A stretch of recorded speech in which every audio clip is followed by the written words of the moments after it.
Тази страна.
Пак се изблъсквам първия път.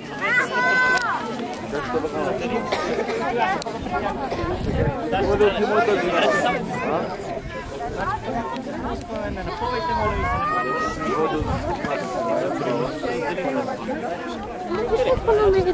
Разделяме се по мой сигнал. Следващия път както дойде.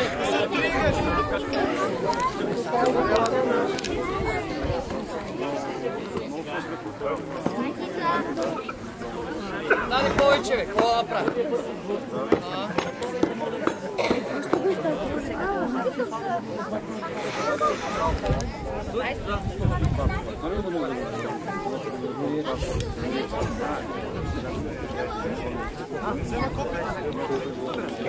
Супер. Той предния път не обижда това. Нещо друго ти пише в тази епоха. В този случай българската войска, използвайки свои български войни, както и руски и отомански наемници, което не е било нещо нетипично за епохата, ще се сблъска срещу западната войска, която също използва отомански наемници. Много сме, силни сме. След като приключи битката, ще имате възможност да разгледате лагера, музея, да се снимате с всеки един от нас, който желаете, съответно да получите информация от всеки един, подробна информация за неговото въоръжение. Така че, веднага щом обявим края на битката, добре дошли да разгледате лагера и да се снимате с участници.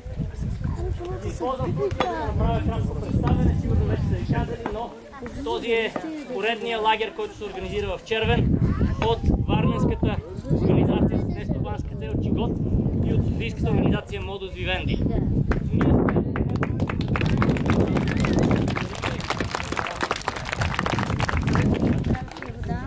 Ние се занимаваме с такива история, това е нашето хоби и искаме да видим как се живели хората по това време, да пресъздадем техния живот, да влезем в техните кожи. Затова след като приключим, ще ви благодарим, ако всеки от вас реши да ни помогне с нещо. Благодарим ви още веднъж.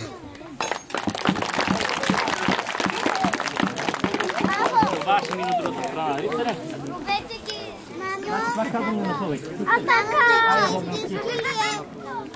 Добре, още ще бъде страните. Не дей, специалистите бъде, я не си се го опраска. Сте обаче. Не, ще плесне. Оп, видяли? Втората редица. Да, втората редица. Майка си стреля, бе. Да, сега е доста. Ще ли го никога да се дай? Добре, айде се види страните.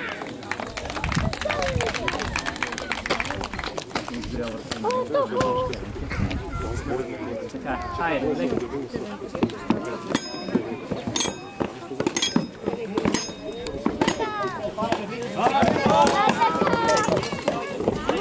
Стойте заедно, стойте заедно.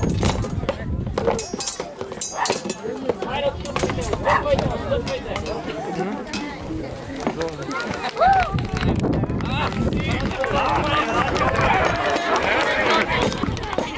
Тук венецианците платиха повече на отоманските наемници. Айде както дойде.